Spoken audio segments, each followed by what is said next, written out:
This informal board meeting of the Savannah-Chatham Board of Public Education to order, please. This is Wednesday, March the 2nd, 2022.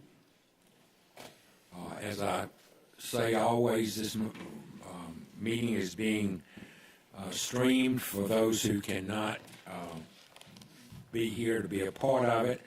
It is always customary for people, for me to say also that we do not take any formal action during this meeting. This is strictly for information gathering purposes, so there are no formal motions that are voted on, strictly to give board members with staff time to give and take information. I also would want to say again that with the streaming of the meeting, you can watch it anytime on our website later, but it is being streamed live for you. We're going to play fruit basket turnover a little bit with the agenda this morning because we do need to have some information about the redistricting maps, but the person who's coming to talk to us on that is not here yet. But we do have the Board of Assessors personnel here, and so I'm going to ask Mr. Jackson to take the budget process first this morning, and then we'll do some more adjustment as we need to. Welcome, Mr. Jackson. Good morning. As part of the budget process in recent years, we've been fortunate to have representatives from the tax assessor's office come before us and bring pretty much a state of the county as far as property assessments. So this morning we're fortunate again to have the chief appraiser and members of his staff come forward to bring us a brief presentation on the tax assessments in Chatham County for the last year. I've called for it now. Excuse me, Mr. Roderick Conley. Welcome, sir.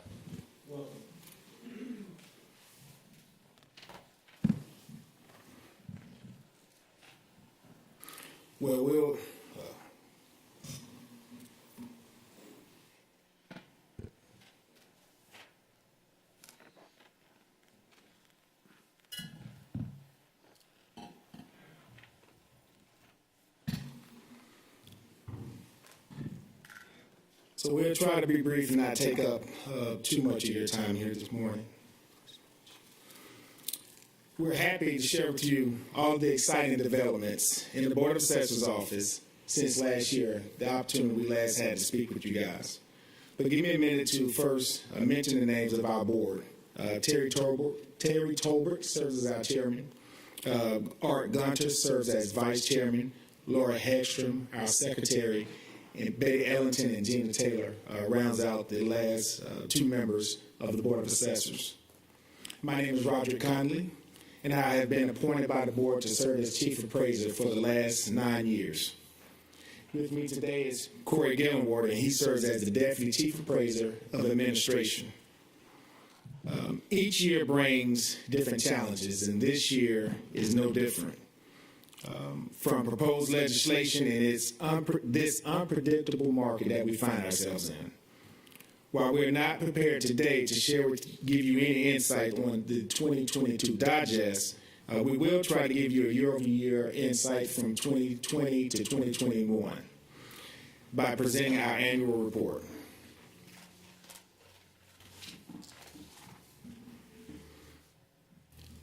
Message from the Board of Assessors. This page outlines the board's message from adjustments to departmental procedures due to COVID-19 to being recognized for utilizing best appraisal and assessment practices in our office.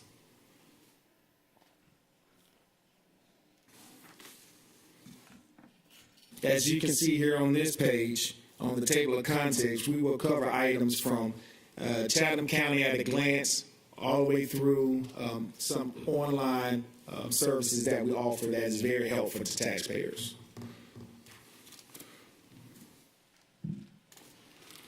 According to the census, Chatham County has about 43,000 adults over 65, 23,000 veterans.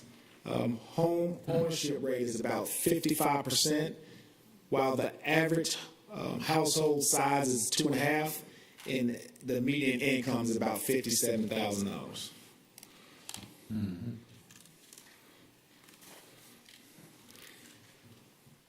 The lapel pins that we sport on our jackets today signifies the accomplishments of our office.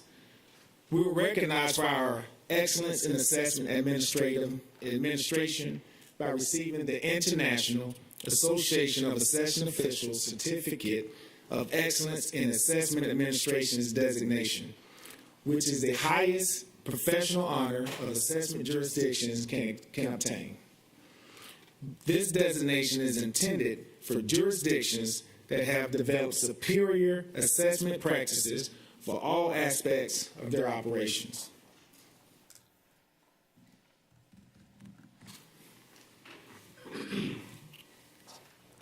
Good morning, everybody. As Mr. Conley said, my name is Corey Gillenwater, and I have the pleasure of serving as the Deputy Chief Appraiser of Administration, which means I get to talk about some value information. So what you see up here is just a rundown overall of the current fair market values that were established over the digest in the past 6 years or so. And we can see it's been trending up in just about all areas. So last year, 2021, overall, we had $48.6 billion in value in Chatham County. You can see a portion of that was new construction at $710 million. And you can also see, if you look throughout the years, that our parcel count continues to grow as new developments come through. Broken down over different jurisdictions, we can see that our unincorporated area carries the most at $21 billion, followed closely by Savannah, and then we drop off towards Pooler, Tybee, and even down to Vernonburg. A lot of that value, of course, comes from our permit activity. So in 2021, we had 5,700 residential permits, most of those being, of course, county, and we see a lot in Savannah as well. And as you may expect from different market adjustments you've seen, that would be a 39% increase just from 2020. Large portion of that being new construction, we can see again county. Pooler, of course, has a lot as well, and the city of Savannah. Over on our commercial side, we see growth there as well, a 17% increase in commercial permit activity from year to year. And of that, 172 permits in new construction for commercial is $641 million. Personal property has remained pretty stationary. We carry typically about 25,000 total accounts. These can be for businesses, anybody who owns a boat or an aircraft. Some of our deadlines are statutory and some of them move around. I'll talk about some of those. Upcoming is going to be April 1st, and for us, that's a big one. That's going to be the last day to file a homestead exemption, which would be applicable for tax year 2022. Along with that's going to be any real property returns. Not a requirement anymore. It used to be once upon a time you had to give us a return to get a notice. Now everybody gets one on real property. But we do still require those for personal property. Again, anybody owning a business, boat, or aircraft would have gotten a postcard from us to go through that process. July 1st is the deadline to mail notices. However, we tend to do that in the middle of May. Once those notices go out, anybody who receives one will have 45 days in which they can contest that value with our office. And the final digest submission, which is where the property tax revenue comes from, the deadline for that is September 1st. We still maintain our typical August 1st deadline to get that done.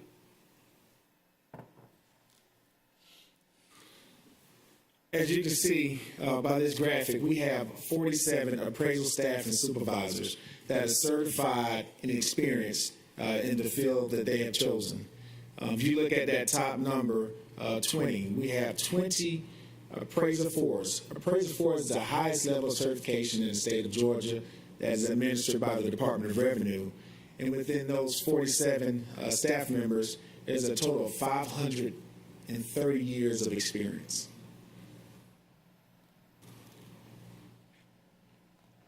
So as we talk about property appeals, and what's not shown here is that our appeal counts year to year, while impactful certainly, have been on a decrease year after year. Last year, we had 3,193 total appeals. That would be for real and personal property.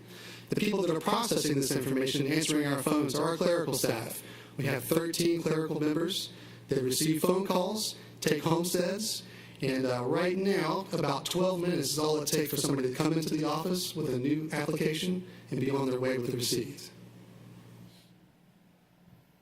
Overall, last year, homestead applications, we had 6,193 new applications. Most of these are going to be new homesteads, but a lot of them could also be folks coming in for upgraded exemptions as they reach different stages of life. Property transfers, that's going to be our market. You see 11,876. And while we're not going into too much detail for 2022, it is available online now for you to see. We are currently tracking about 15,000 transfers for this year alone. The market is definitely moving.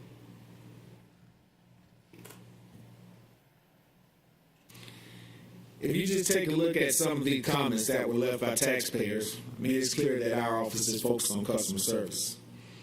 Our customer service staff has about 256 years of experience under their belt.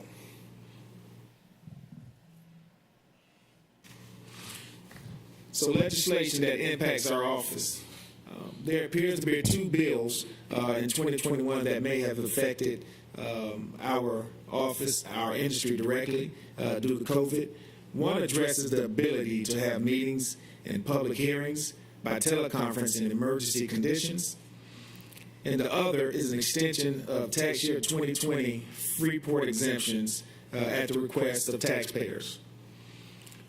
Proposed legislation for 2022 passed crossover on February the 15th, which is the deadline for bills to be considered for that legislative season.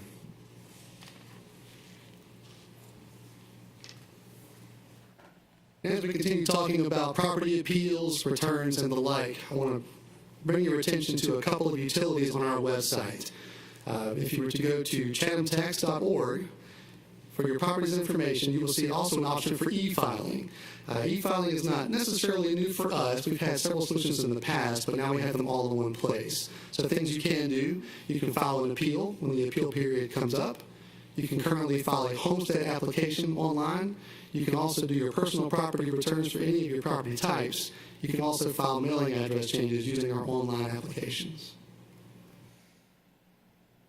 So a couple of new features on our website that we are pretty proud of. We do have a couple of introductory videos out there for anybody who wants to watch and may be interested in knowing what exactly it is that we do. Those are available in English and Spanish. We also have a new GIS enhanced search feature, which has integrations of maps, lots of other services. You may be familiar with the QPublic. That is the engine that drives that new utility.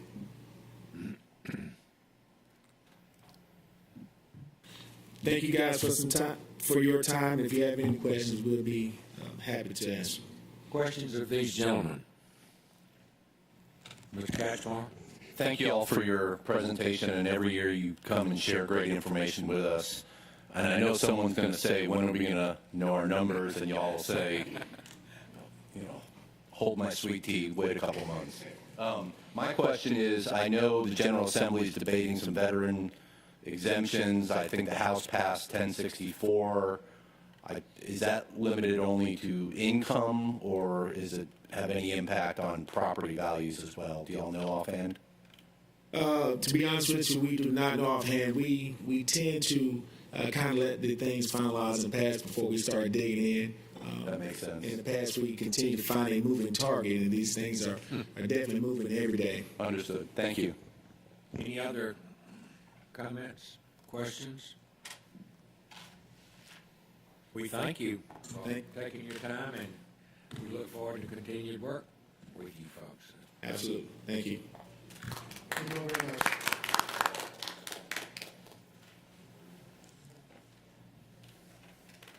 Next, I believe we will go back to the Media Center book selection process and then pick up quarterly change order report. If the folks still have it, we'll get the map discussion in sometime.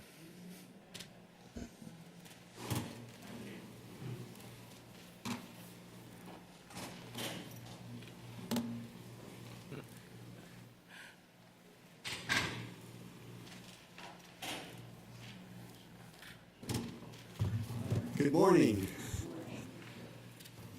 Tanya Brunn, the Instructional Technology and Media Services Program Manager, will be presenting the book selection process that includes what guides library media technology specialists on book selections, how books are handled within the Media Center, sources used for screening, parent rights, and the book recognition process. It just happens that the board policy IFBD Media Center is up for its 4-year review. This policy is scheduled for first review this afternoon in the regular board meeting. The information presented this morning supports the policy and regulation that has been submitted. Considerable thought went into the reconsideration of materials section to include an appeals process. The changes made to this section do not prevent a parent or community member from addressing their concerns with the board on a book. In addition, the board has policy KN complaints to hear matters of local controversy which remains in dispute or unresolved. And now, without further delay, I introduce Ms. Brunn.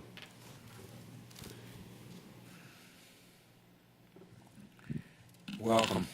Well, thank you. Thank you so much for giving me this time to explain our policies to you. And thank you so much for your support for our students and our staff for the district. Our media centers are guided by the American Library Association's selection criteria. We follow those very, very closely. And what those contain: support and enrichment for our curriculum. Quality, they meet high standards, whether it's aesthetic or art or other literacy standards. Appropriate, age appropriateness is very important. Also, social emotional development of the students is considered. Accuracy must be factual information. Vetted, we make sure that everything is vetted properly, which I'll go over a little bit later in the presentation. Interesting, we want these books to be interesting to the users. Representative, we want to make sure that we're going to see differing viewpoints presented, and also global in nature.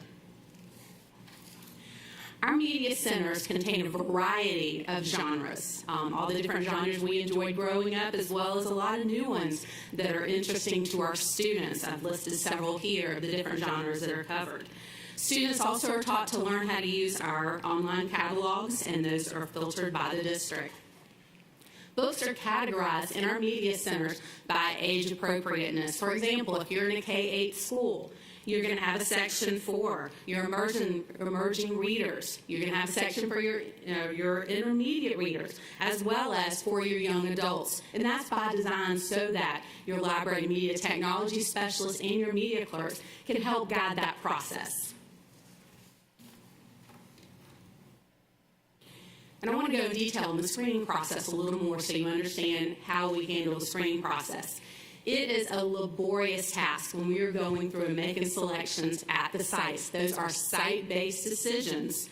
And the LMTSs dig into tons of different websites, book award listings, professional periodicals, to use all of that information to make the best selection for their students, for their populations. Also, we talk amongst ourselves. We are a very tight community. Our LMTS and Media Clerk Group are a very tight community. We talk amongst ourselves about different books. And let's say I was to receive a book in my K-8 school, and I decided that that really wasn't the best fit for my K-8 school, and I thought that it was much more age-appropriate for high school. Well, I'm going to reach out to the LMTS group, and I'm going to mention this book and say, this sounds like a great book, but it's not a good fit for my age group. Is there another school that would like to review this book to add to their collection? And we do that often. Also, let's say we were to get a book from a vendor and we decided that that just did not meet our criteria. All of our vendors will accept a return on anything that we get that we don't deem appropriate for our schools. I've listed several different awards that we look at. They're so important that we look at the vetted books, the books that win multiple awards in a lot of different areas, whether it's a Caldecott or Newbery that many of us are probably most familiar with, but some of the most common now, Correlate Scott King Awards are fabulous books. The Prince Awards are for teens. And we want to look at those awards and get the best quality literature. Also, Periodicals and websites. I've listed several here that we use when we're going through our screening process, whether it's the American Library Association, a Godot book list, the Young Adult Library Service Association, also known as YALSA. We go through a lot of those different websites and periodicals to make our decisions. And book content and weeding, I'm going to go into a few details of this for you. If we get gifts at the school, they follow the same protocols. We will screen each book individually to make sure that it fits our needs and it's appropriate for our schools, and they'll do that site-based. And also, a real important part of our job as an LMTS in the district is to weed. Weeding happens almost on a daily basis. Weeding just simply means cleaning out the collection. One of my favorite ones is when you're in a library and you have a 10-year-old book on technology. Let's imagine what that would be like. So weeding process is extremely important, that we're keeping relevancy, accuracy, as well as reevaluating whether it's age appropriateness or social emotional development, whatever it is. We go through our collection regularly to make sure that it's meeting our students' needs at each school.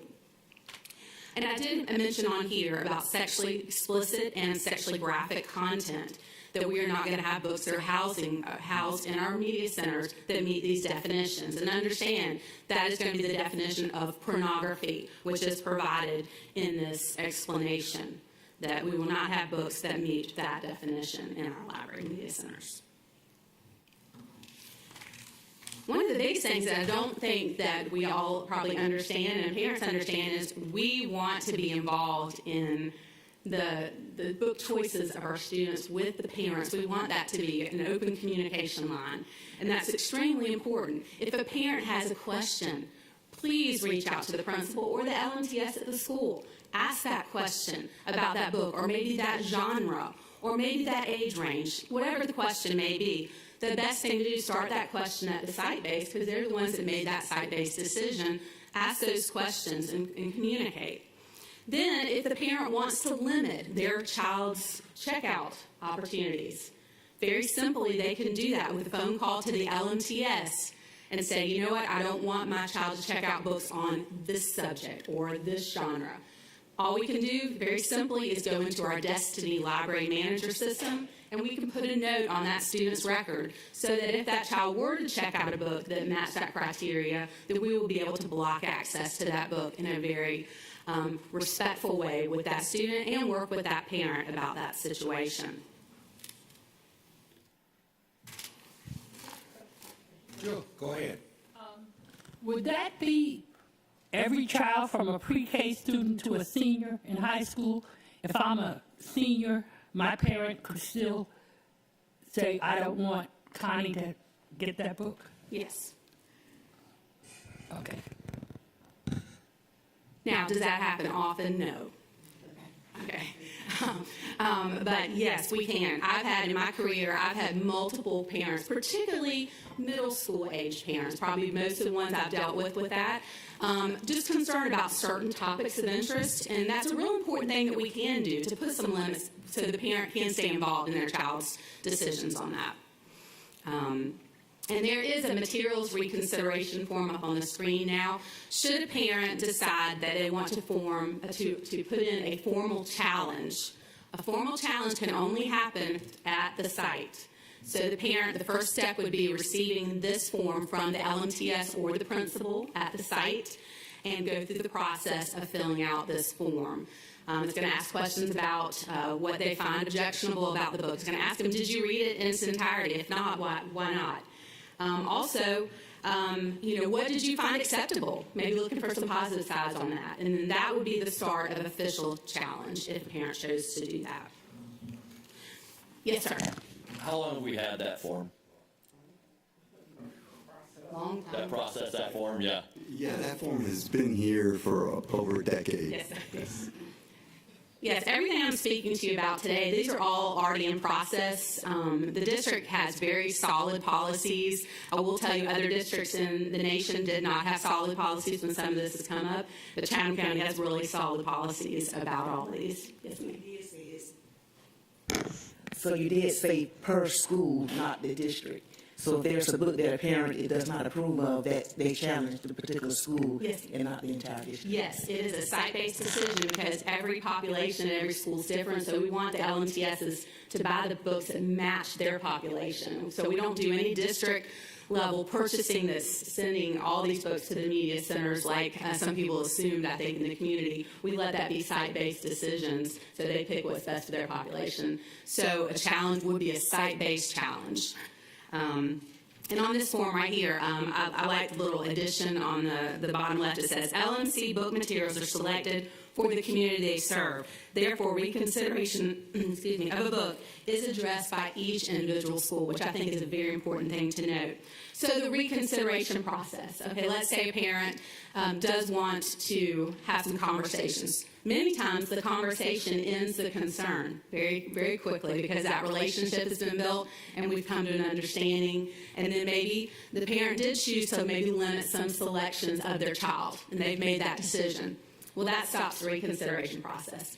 If they're not happy with that and they feel like we need to go further with this book, then they'll receive the materials reconsideration form to fill out at their convenience. And once that's back in, then the school's library committee will meet on that. The library committee will have to have read the book in its entirety to have a discussion, and they will have a discussion, and they'll present those findings to the parent. Should the parent not be satisfied with that discussion, then it will be appealed up to the superintendent's office for the next steps. Yes, ma'am. How might my community be different from Mr. Brinkman's community? When you say it's selected for the community they serve, what makes my community different from his? What's taken into it? Well, first of all, you're going to talk about the age range of the school. So when we're talking about community, we can even talk about age range of the community, whether it's a K-5, it's a K-8. Say both of ours are K-5s. Sure. Certainly. Then we're going to look at local demographics. We're going to look at teacher interest. What are teachers teaching? What are they interested in? What are the students interested in? It'd be interesting when you have conversations with the students in different populations throughout the district, you'll find very different interests, whether it's music, whether it's media, or whether it's books. You'll find a lot of difference. So we want to make sure that that school gets what they need. And I know that's kind of a wide open, not specific answer to your question, but we want to make sure that it meets the needs. So we're talking about our test scores. We want to make sure that we are getting proper literacy books to help with test scores. If it's a school that has lower test scores in reading, we want to make sure we have plenty more emerging readers or maybe high-low books for that population to make sure. So those things are all taken into consideration as well. Okay, I guess my concern is that could be a very limiting factor also if you're choosing things that you think are endemic to me. I'm not getting to see some of the things that... You'll still... Oh, I see what you're saying on that. No, you still have all access to all the great quality literature. That's not going to be limiting. There might be certain things that's special to that population. I guess I should say it that way. Special to that population that might be of interest. Maybe that there's something historical with that population that we want to make sure that we have books on the history of that area or of that population. So those kind of things. It's not meant to be limiting. It's actually meant to be in addition to. That's a good question. Thank you for asking. Ms. Brun, Yes.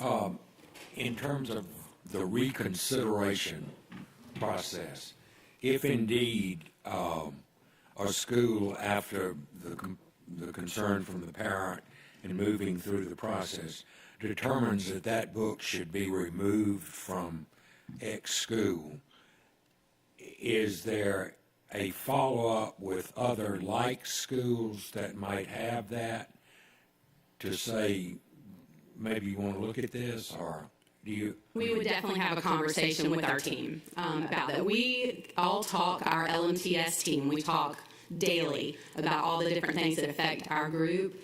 And we even, if there's any book challenges, we talk in the group. If there's anything like that, there haven't been any official challenges, just so you know. But if there were to be, the group knows that we all need to talk amongst ourselves. We need to know what's going on. The reason I'm asking the question is last month when we had some concerned citizens, those concerned citizens were telling us that it was in such and such a library, and in some cases that was not necessarily the case, and in other cases it probably was the truth. But I was trying to. Well, and for that, when books are mentioned in the board meetings, I do go run reports immediately, so I can see. And the ones referenced in the last meeting are not on our shelves. So the ones from the last board meeting were not on our shelves. So none of those ones. The two that were referenced last week, last meeting. The two that were referenced last meeting. Lawn Boy was one, and the other book was, something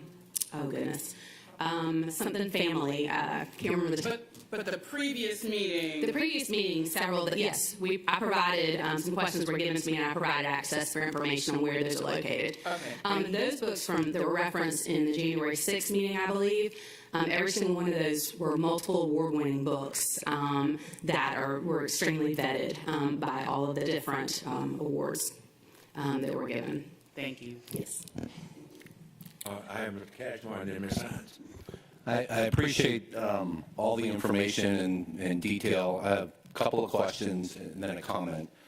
Question one, how much of what we do here is mandated or guided by the State Department of Education and their guidelines? And I've heard before, like there's a state approved book list, or they have some role. So I'd like to know more about the interplay between what the state regulates and what we do locally, number one. Number two, when you say books aren't on our shelves, I know that some books are accessible digitally.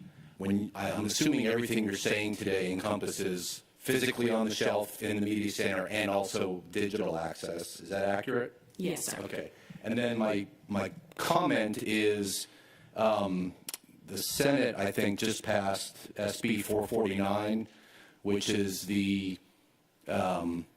we're concerned about offensive things in schools and want schools to tell parents about offensive things that might be there, so parents can choose to not have their kids look at offensive things. But I think the definitions are very vague and ambiguous. So I'll say this again during our meeting, but perhaps, I know we're doing a first read of this policy now, perhaps we should wait to see how that bill pans out, because it was supported unanimously, or it was supported in the Senate. It's probably going to get passed in the House. The governor has said already that it would be signed. So it might behoove us to wait and see how that bill turns out in final form before we start editing our policy, and then we have to go back in 3 months and edit it again. I'm just throwing that out for consideration. So back to my first question. You answered the second one. The first one is, what's the interplay between state regulation and what we do locally? I'm going to get back to you on that. Let me dig in that a little bit more so I don't give you any inaccurate information. I'll give you an answer on that soon. And the thing about the digital, I'm sorry, just mentioned digital. We do have digital resources as well. We have ebooks.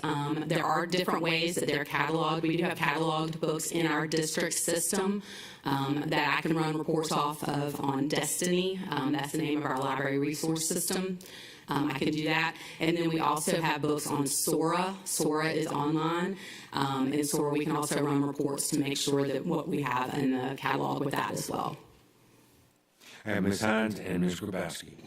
Well, I just want to make a comment, more or less. Thank you for your information today, and we hope that the information you're sharing with us today, that parents that view us on our telesites will look at it and then follow through with it, and that they are not forced to have their children to read something that they say is not appropriate for them. But in the meantime, I guess the next thing we probably going to have to, and I'm saying we're going to have to get rid of the cell phones, because it's the curious children. This will just increase their curiosity. Thank you. Ms. Grabowski.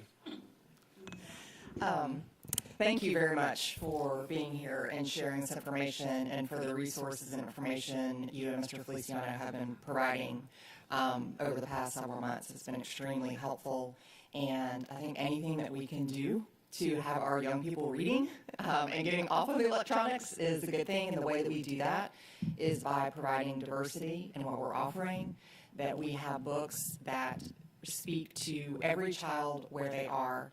Reading is about opening minds and expanding horizons. And I think it is incumbent upon us to maintain that diversity. And I certainly respect and appreciate our media specialists, your professionalism, your expertise to provide the resources that best suit our children. So I just wanted to take the opportunity to thank you and all of the media specialists across the district that work so hard to make sure that our students are finding materials that speak to them and provide them with, a love of learning and a love of reading. I do have a couple of questions. One is, how often are books or materials is it like a continual, or do you kind of start the new year with reviewing new materials that you might add at that particular time? It's an ongoing process, and every LMTS will handle that slightly different, and based on our budgets and different things. But me, when I was an LMTS in the district, all summer long, I'm digging in and seeing what all's coming up, what are the new book releases, what am I missing in my collection. We do a lot with what's called collection development. That means that we're building that collection so that our kids have whatever they really need, what they want, and what the teachers recommend. So we make sure we build that. So that's an ongoing thing. Now, as far as major orders, we probably place 2 to 3 major orders a year as far as, a larger group of books, but it's an ongoing process. I personally, as an LMTS, had a constant books to order list, and every time I found something new, I said, okay, made myself a note, here, let's do some more research on this particular book. I heard this is coming out, this author that we love, this is coming out. So it's really an ongoing process that is a huge part of the LMTS's job. It's just to constantly evaluate. We also, as a group, talk a lot about new books that are coming out, new authors, new award winners when they're announced. We'll have one of our LMTSs in the group, we'll email the group so we can see the new awards that just came out, like the Georgia Peach Awards. When they come out, the LMTS, before I had a chance to send it out, one of them already sent it out, so we knew exactly what books those were coming out. And then one other question I had was, especially in the younger years, I know that the Lexile reading level is really important to making sure that students continue to maintain interest, but especially if you have an accelerated elementary student, their Lexile level might be at the middle school level. So how do you correlate the content with the Lexile level? That is a great question. That is when the relationship between that student and that LMTS is so important. We know our high readers, because there's many high readers, if they're reading on a 7th grade level, they're not going to be happy stuck with Pete the Cat. I mean, they're not going to be stimulated. And that's where we have those conversations. Oftentimes, that's when we also talk to the parent to say, hey, can this child go look in the young adult section? Is that acceptable with you? That's when we kind of break our own normal standards, but that's a one-on-one special situation where that student needs to be able to read more mature books because they're ready for that. They've shown interest as well as that. Now, certainly, we still keep age appropriateness is still important with that, but we might be able to recommend something else in the section over here that maybe they don't normally walk across the way to that section. Ms. Brenner, before you continue to answer the question, I just wanted to say ditto to Ms. Grabowski in terms of the work of our media folks. What an exciting thing to be a part of a student's life as they discover books. But the job that these folks do, I think, is I commend you and the others for the job. And I wanted to note, and I will note again this afternoon as we discuss the policy even more, I responded over the last 2 days to 36 letters, and it was not a form letter. It was an individually written letter in each case from parents, so it's 36 families, if you will, who urged us in this policy to continue to let parents have a say-so and to continue to work toward a very diverse collection of books so that their children can grow and better understand the diverse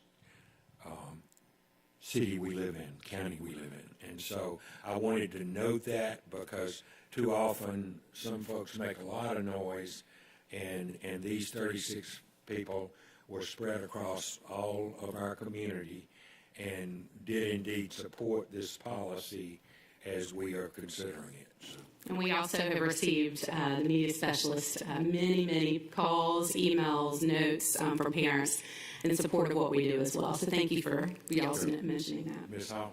I just want to say stay strong in your belief and stay strong in your knowledge and your experience, because this is going to culturally blow over and we don't want to be behind where we were. So just stay strong. Do this. Any other questions of Ms. Brune before we move on? Oh, Dr. Howard Hall, I'm sorry. Yes, I guess I've noticed the matriculation of the titles. It used to be librarian, and then it moved on to media specialist, and now I'm looking at LMTS. So those titles. But anyhow, I know that during the time when I was teaching, there were programs in schools like Accelerator Reader, Reading Renaissance, and that had a great that was a great help. Yeah, I've gone through library and media specialist as well. So. Any final, Mr. Dr. Just a word of support for my son last night. Can we have Reading Across America twice a year? Good. Any other? Ms. Brune, you've grown up, dear. I've known her since she was born.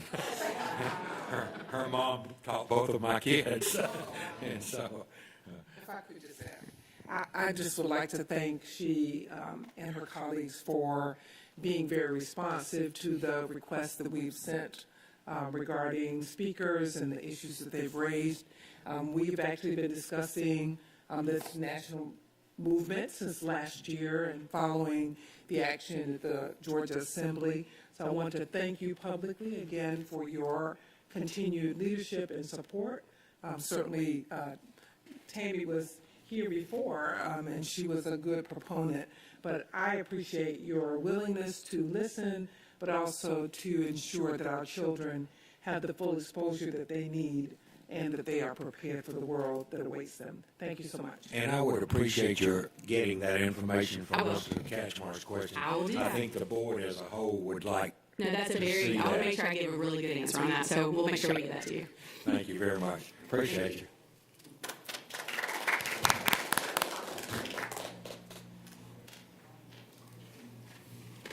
Thank you, sir. I'm going to move us now. I understand Ms. Hall is here. And, hey, you moved from where I saw you sitting.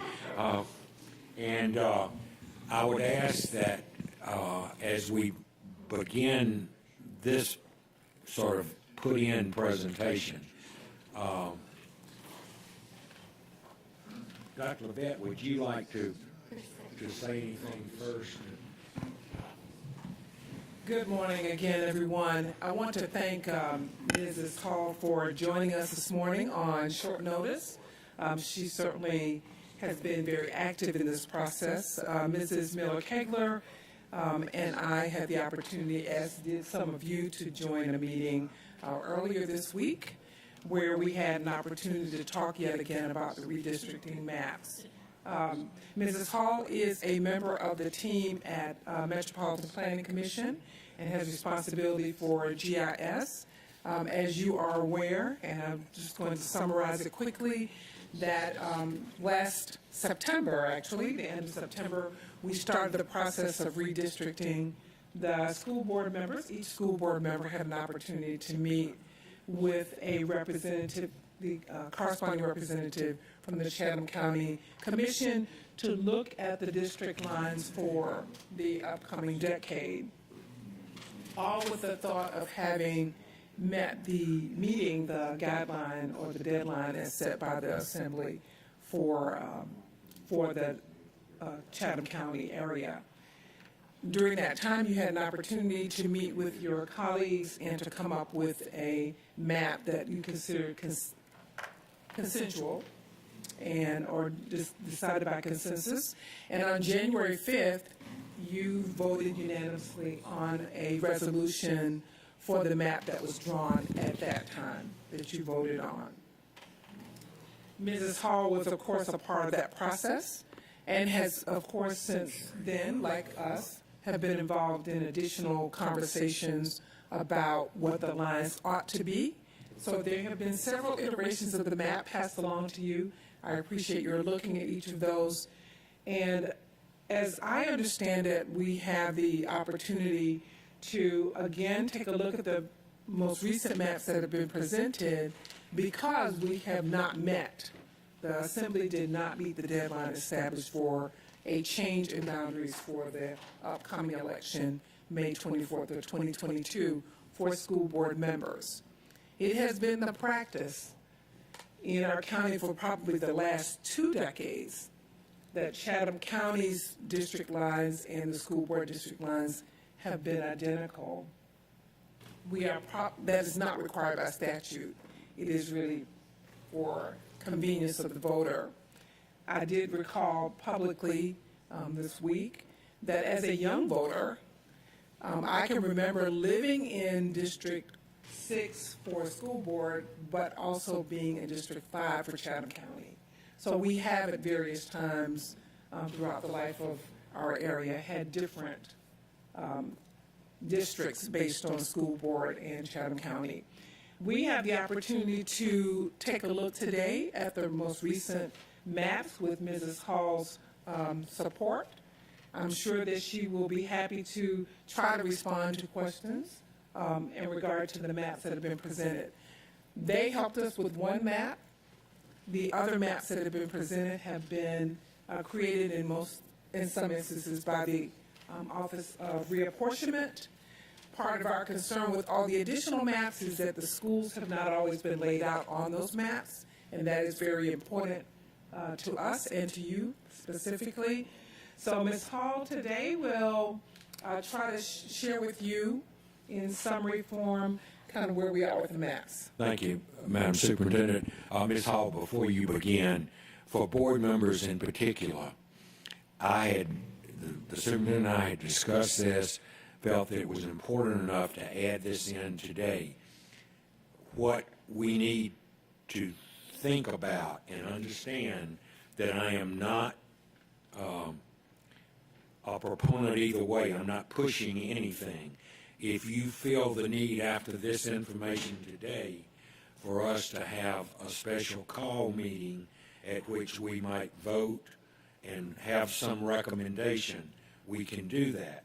Should you choose not to think that's necessary, we can do that. We have voted once on a map, and it appears now that there are lots of new maps. And I just wanted you folks as board members to be heard from and make your own decision about what our next steps are. Ms. Hall, welcome. Good morning, thank you.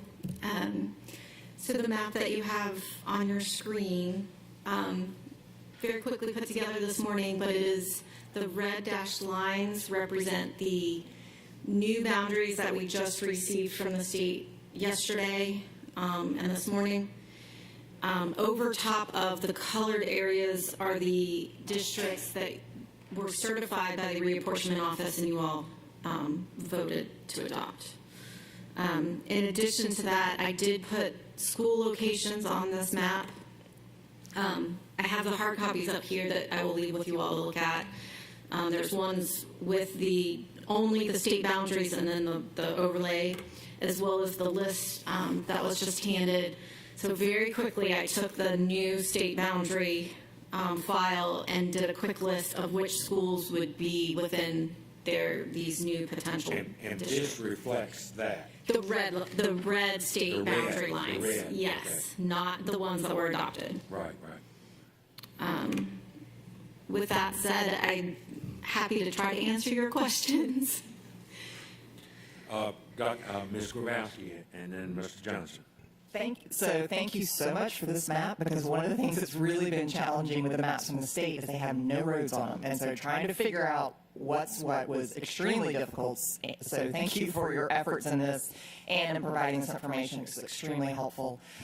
Do you know from this state map, so I know there was Representative Petrie's map, my understanding was that we may have had one also So, So does this represent the consensus of our state local legislative delegation? Can you, I don't know if you know that. I can't say consensus in any way, shape, or form. This is what is known as the Petrie map, and then some changes were made following the meetings on Monday. We were basically given 20 minutes to do what was done. So, as the geographer, there are so many things that should be looked at, I believe, before,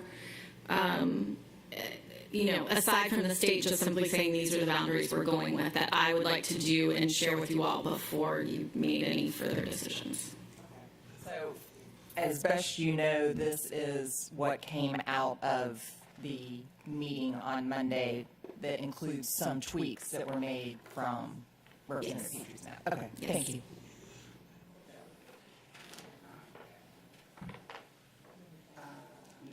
Okay, Mr. Johnson, please. Just real quick, just as a reference point on the list of schools, New Hampshire K-8's not on on this list. Okay. I just wanted to, Okay. since it's new, I know it's new, but just for your reference. Okay, yes, I will take that back and make sure that is corrected. And like I said, Back. That's the high school, not the K-8. Oh, the K-8, I'm Yes. sorry. I didn't hear you. Okay. Right, I just didn't hear what you said. Okay. Questions, concern, Dr. I Hoskin, apologize. Thank you, Ms. Hall. Always happy to have you and your expertise present. We really appreciate it.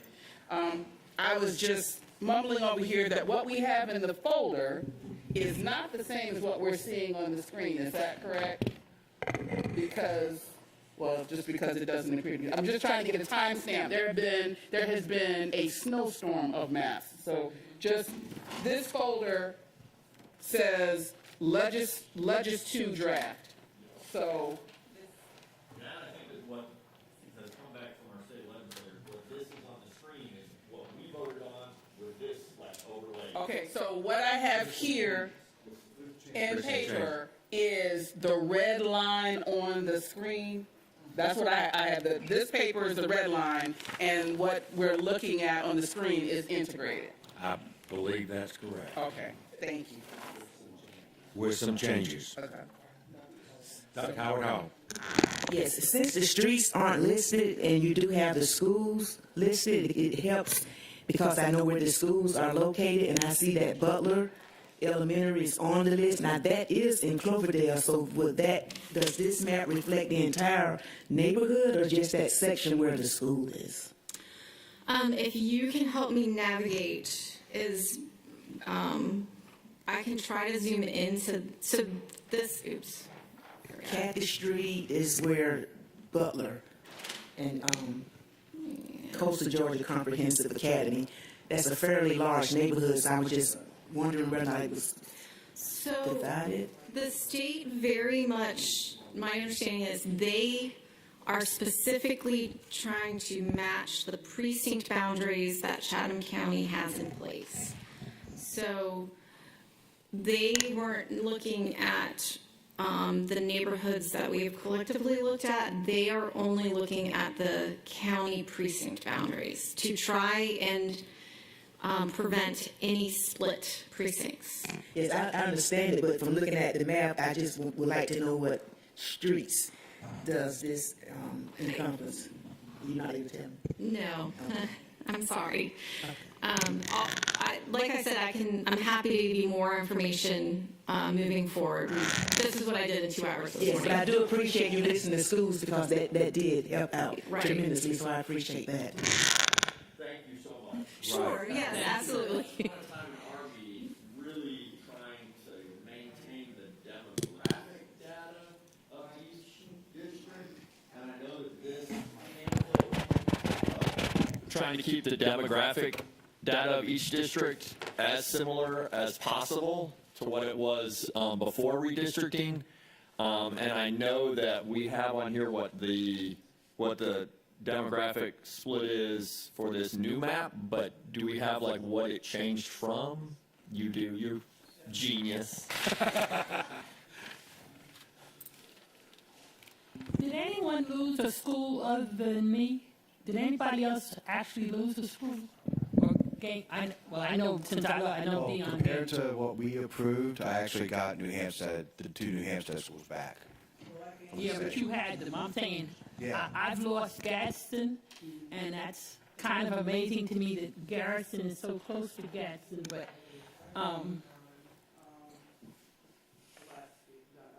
Microphone. we can't hear. I'm sorry. On mine, I gained Gould, but that's only momentarily, I'm sure, until we build a new complex. I thought Gould was already in Gould the has gone to 5 from 8. I did gain Garden Let City. me, if you will, raise your hands and we can call on folks. I would tell you that in my conversations with Senator Watson, with Senator Ron Stevens, and with Senator Jackson, the only concern that I expressed from you was that of high schools. I did not try to say that everybody needed to keep their same elementary and middle schools. At one point, with one of those maps, there was a major change in our high schools, and I was only said to them there was concern about that. So, Dr. Hoskin. Thank you.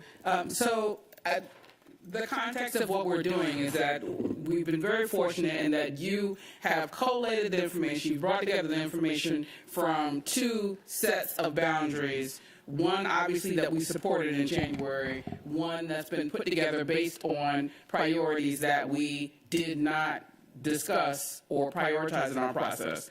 And so I don't have a lot of questions for what you've shown us because it seems we would need another session to kind of get that priority information.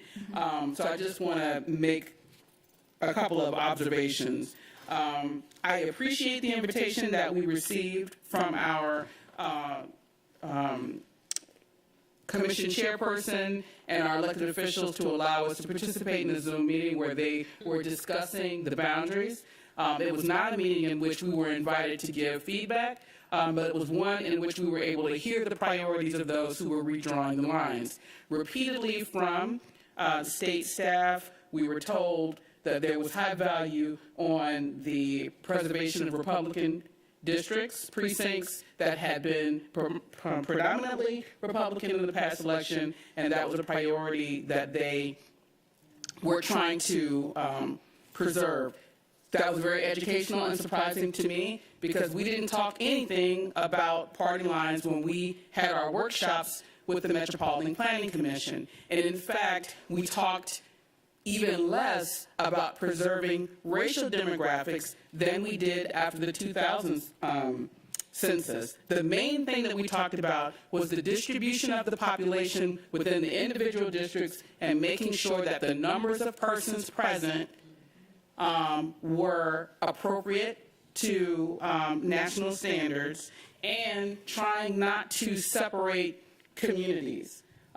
There were a couple of instances where there were districts that were traditionally west or traditionally east or north became cross city, which we thought would be unusual for some of those folks, but that an education process about the need to do that based on how the population had shifted would make those lines make sense. So I'm very, very surprised that our lines for a nonpartisan activity were changed and revised for partisan activities. The other thing that I want to observe is that District 2 had population loss, which is one of the reasons why it had to be shifted, as did a couple of other districts. And yet we gained a school from District 3. This will be the second time that District 2 has gained a school. District 2 gained Jenkins High School in the last mapping process.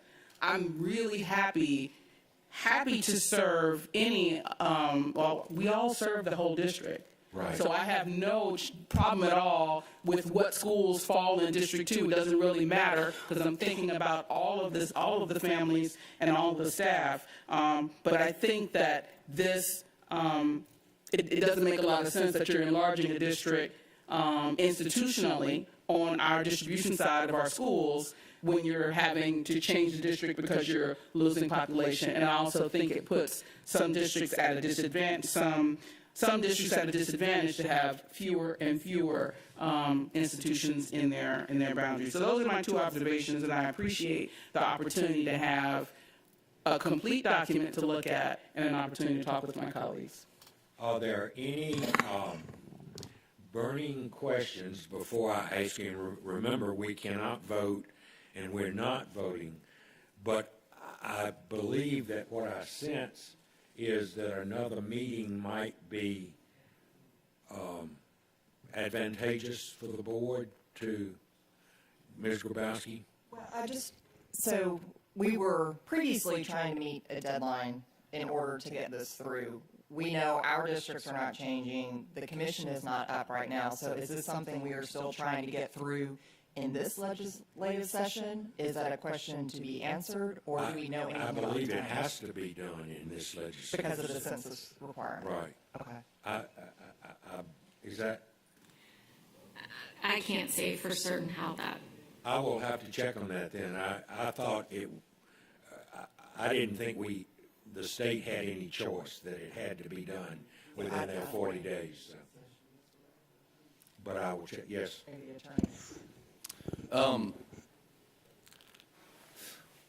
So the map that we have here is the map the MPC, County Commission, and School Board sent up to the General Assembly, overlaid with what the General Assembly sent back with modifications from a meeting held earlier this week that didn't include elected officials. Is that correct? Yes. Okay. So I'm all for another meeting, but I want to know what we're meeting about and what map are we talking about, and is there going to be another meeting without elected officials with other changes? You know, who directed you to put those changes in? I'm not asking you to answer that. What I'm saying is we don't control this. The General Assembly controls this. So I don't want to have more meetings to discuss things that we have no control over. And the only point I'll make is, for those of you who are on this board 10 years from now, because I'm pretty sure I'm not going to be, I was 10 years ago. 10 years ago, I was new to the board. We went through redistricting, and I recall meetings at the local level with the MPC, school board, county commission, and the local delegation from the beginning. That didn't happen this cycle. Local delegation wasn't involved, and the only point I'm going to make is 10 years from now, maybe have them involved from the beginning, and we, you know, some of the political stuff that's going on could be hashed out from the beginning. Well, okay, let me, please. But to another meeting, I'd like to know what we're meeting about first.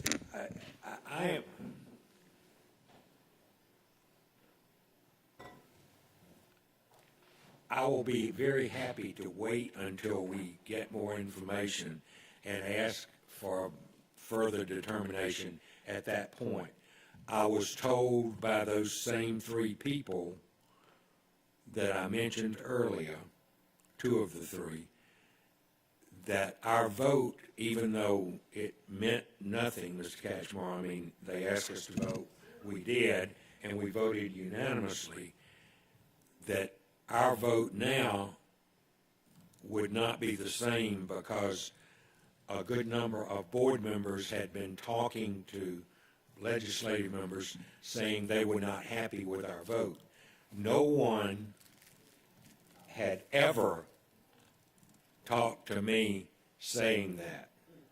So that is why I thought with a new map, with new modification made, that if you felt like you had been coerced or whatever, that we needed to hear from you. On the first map? Yes. Okay. Dr. Buck, I think that I appreciate the opportunity for us to meet again, and I raise my hand simply to offer what I think that meeting would be about, no, we would not be voting on something that would be binding to someone else. It's really about us getting our house in order and looking at what our movement forward would be on whatever the map is that appears to be, their preference. Right. It's how we would move forward, how we would process that. It's not about trying to force what they're going to do. And as for individuals who say that they didn't give the feedback that they wanted to, at any meeting we have, there's going to be an individual that's going to throw the rock and hide the hand. So I'm not really worried about their feelings. We had a public process. You had an opportunity to give feedback. But to me, it's about, okay, if this is what we have, and there are major changes that individuals are gaining schools that they didn't have, or individuals are losing schools, there's an opportunity to help representatives build relationships with families and communities that maybe they didn't have before. Thank you. In the interest of time, I will say that we have heard this. Ms. Hall, you're going to continue to give us information as you get it. I am certain we will try to get the answer about whether it has to be done this session that Ms. Grabowski asked. I think I know the answer, but I will check and make sure I have that to say to you. And at this point, we will not schedule another meeting, but we will wait to see what happens over the next few days. I believe now they've stopped the clock, I believe, twice, and so the 40 days is now running a little longer than it was and all that. But I will continue to pay attention to that.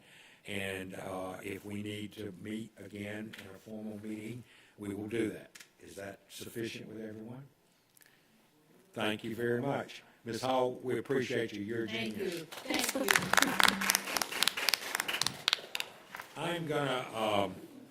I'm gonna ask that even though our bylaws or our policies state that the quarterly change order report be given in public, I would ask that it will be put on our website, and it will be given in public, if you will, and we will not have a presentation on that right now unless you want to. I need a motion for us to go into, Mr. Johnson moves for us to go into closed session to discuss matters of security, student matters, personnel, property, etc. Second on that, Dr. Haskins Brown, all in favor, raise your hands. 1, 2, 3, 4, 5, 6, 7, 8, 9. Motion passes. We're now out of executive session, out of informal, and we'll go into executive session. Formal board meeting will begin at 2.